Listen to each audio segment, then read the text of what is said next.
i5 processor సంబంధించిన i5 10 generation సంబంధించి ఒక పీసీ బిల్డ్ చేస్తున్నానని చెప్పాను కదా. సో దానికి సంబంధించిందనమాట ఇవన్నీ. ఈ ప్రాసెసర్ రేట్ వచ్చి మీకు 28,000 రూపాయలు ఉంటుంది, i5 10 జనరేషన్. సో చాలామంది అనుకోవచ్చు 28,000కి మీకు సిస్టమే వచ్చేస్తుంది కదా, సో అలాంటిది ఒక ప్రాసెసర్కి అంత పెట్టాలా అని. దేని పర్ఫార్మెన్స్ అనేది దానికి ఉంటుంది, సో అది మర్చిపోకూడదు. అసలు ఈ బాక్సెస్లో ఏమేమి ఉంటాయనేది ఫస్ట్ చూద్దాం. అండ్ సో కొంతమంది తెలియదు కదా, సో తెలియని వాళ్ళకి మాత్రమే. Okay fine.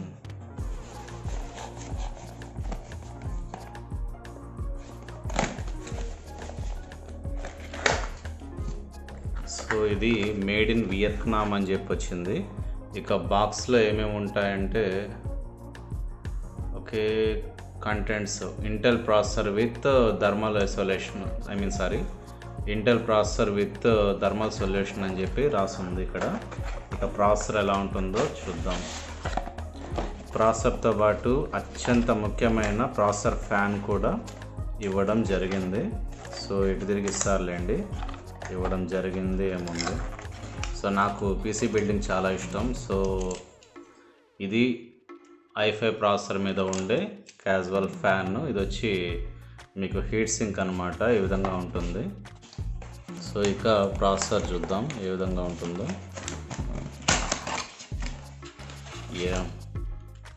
సో ఇది ప్రాసెసరు. ఓకే, దీని మీద నీట్గా రాస్తుంది చూడండి, i5 10400 అని చెప్పి రాస్తుంది. సో ఈ విధంగా మీకు 10 ఇట్లా స్టార్ట్ అయితే 10 జనరేషన్, 11 అని స్టార్ట్ అయితే 11 జనరేషన్, తర్వాత మీకు సింపుల్ చెప్తున్నాను 6 అని స్టార్ట్ అయితే 6 జనరేషన్. సో ఈ విధంగా ఉంటుంది. కొంచెం వెయిట్ కూడా ఉంది ప్రాసెసర్. Okay fine. సో ఇది అంటే కొంచెం కొత్త విషయం ఏం కాదు. సో కాకపోతే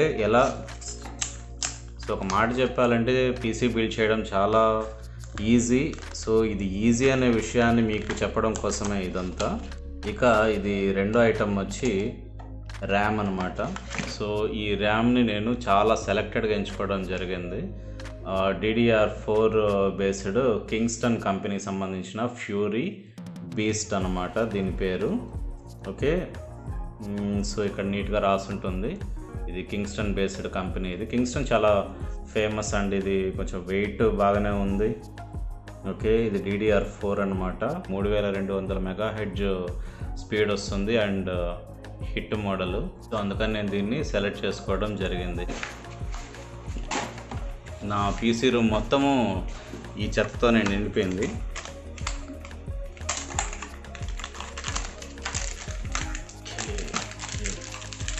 సో ఇదన్నమాట హార్డ్ డిస్క్. సో కట్ చేద్దాం ఫస్ట్.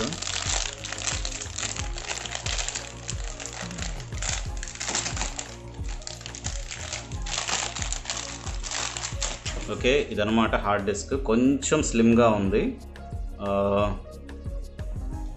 చాలా హార్డ్ డిస్క్లు మీకు ఇంత లావ్ సైజ్ ఉంటాయి. సో ఇది కొంచెం సింపుల్గా ఉంది. అండ్ సీగేట్ బారాకోడ్ ఐటమ్, ఇది చాలా ఫేమస్ బ్రాండ్ అండ్ ఎక్కువగా కొనే హార్డ్ డిస్క్ కూడా ఇది. సో మీకు దీని గురించి మీరు చెక్ చేశారంటే కొన్ని వందల వేల రివ్యూస్ మీకు యూట్యూబ్లో కనపడడం జరుగుతుంది. సో నేను ఇక్కడ రివ్యూ ఇవ్వటం లేదు, జస్ట్ మీకు నేను తెప్పించిన ప్రోడక్ట్స్ మాత్రమే చెప్తున్నాను. ఇది వచ్చి సాటా కనెక్షన్స్ వస్తుంది, ఐడిఈ కనెక్షన్స్ కాదు, సాటా కనెక్షన్స్. మీకు ఒకసారి ఐడిఈ కనెక్షన్స్ ఎలా ఉంటాయో కూడా చూపిస్తాను. సో ఐడిఈ కనెక్షన్స్ అంటే ఈ విధంగా ఉంటుంది. మీకు వచ్చే పోర్ట్ కూడా కొంచెం లావుగా పెద్దదిగా ఉంటుంది. సో ఆ టైపు బస్ కంట్రోల్ అంటారు. సో దాన్ని బస్ కేబుల్ అని చెప్పి మెన్షన్ చేయడం జరుగుతుంది. సో అంత పెద్దదిగా ఉంటుంది కేబుల్.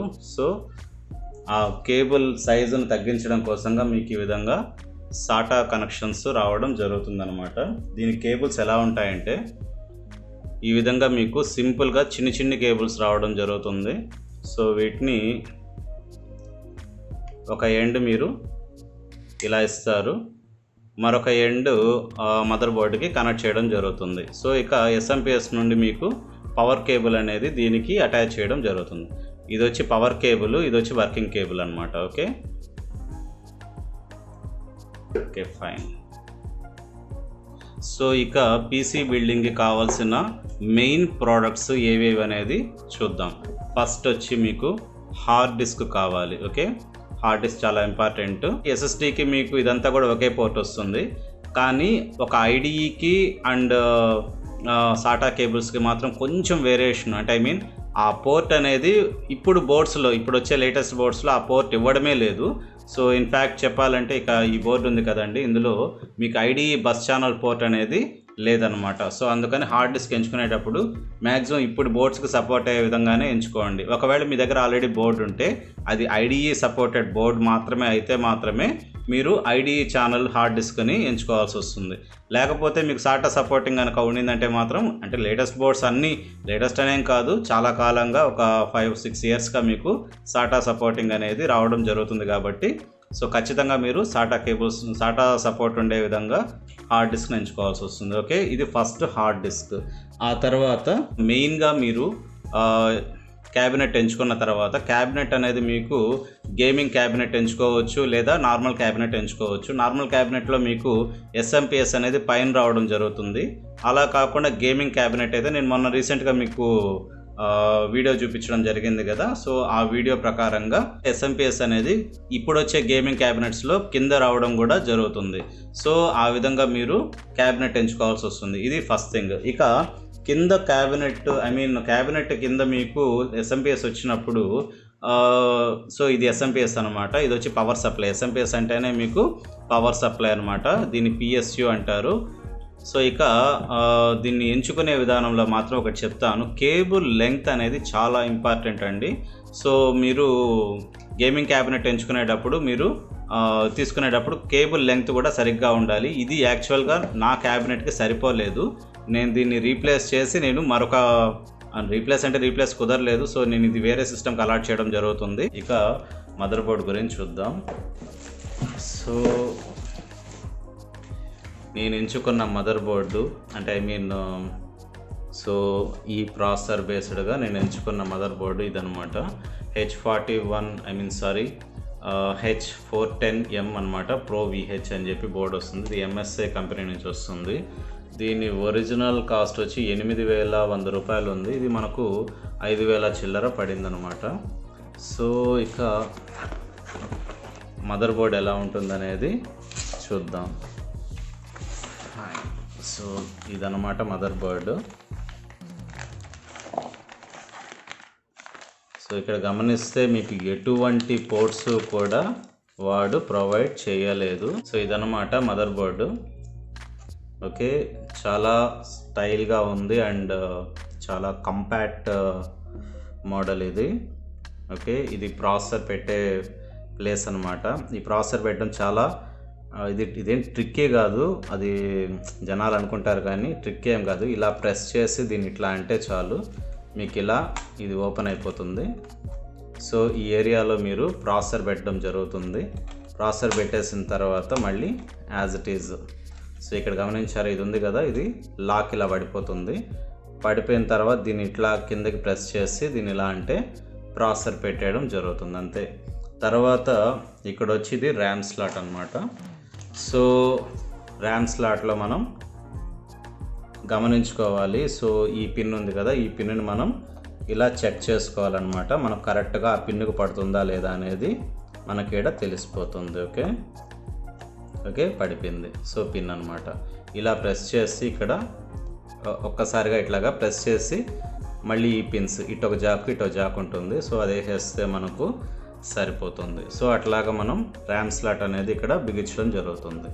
ఇక సో ప్రాసెసర్ పెట్టేసిన తర్వాత ప్రాసెసర్ మీద మనం ఈ ఫ్యాన్ అనేది ఇలా పెట్టడం జరుగుతుంది.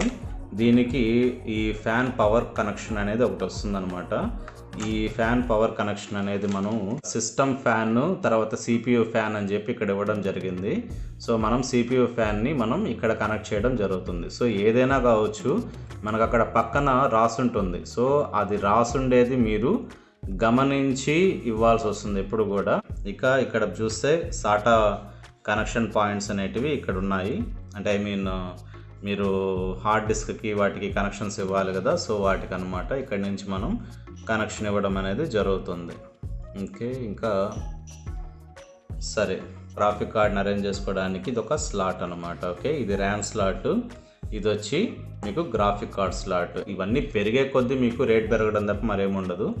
సో ఇక్కడ చూస్తే ఆడియో పోర్ట్స్ అనమాట ఇక్కడ ఇవ్వడం జరిగింది. ఇది PS5 స్లాట్స్ ఇచ్చాడు. ఇక్కడ వచ్చి VGA స్లాట్ ఒకటి ఇచ్చాడు.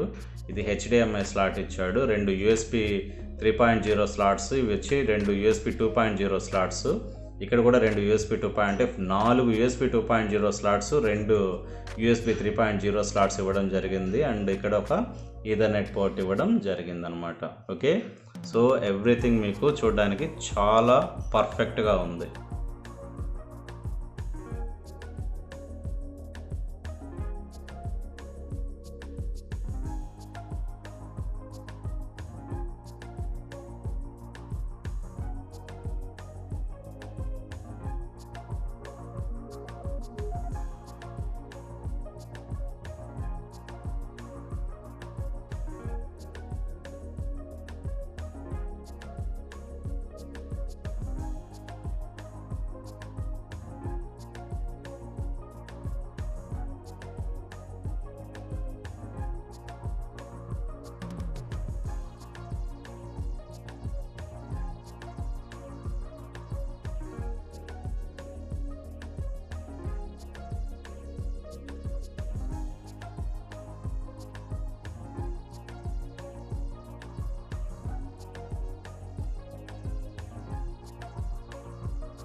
దీన్ని ఇలా క్లిక్ చేసి ఇలా పైకన్నప్పుడు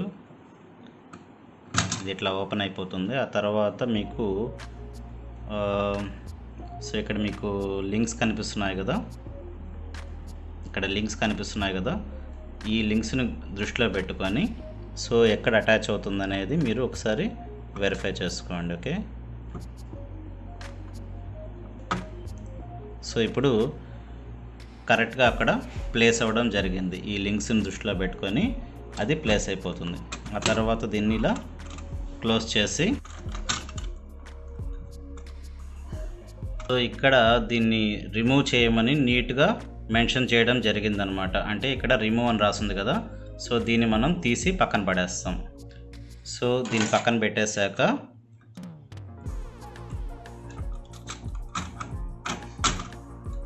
ఓకే, ఇట్లా అటాచ్ అవుతుందా లేదో చూసుకొని తర్వాత దీన్ని ఇలా ప్లేస్ చేయడం జరుగుతుంది. ఓకే.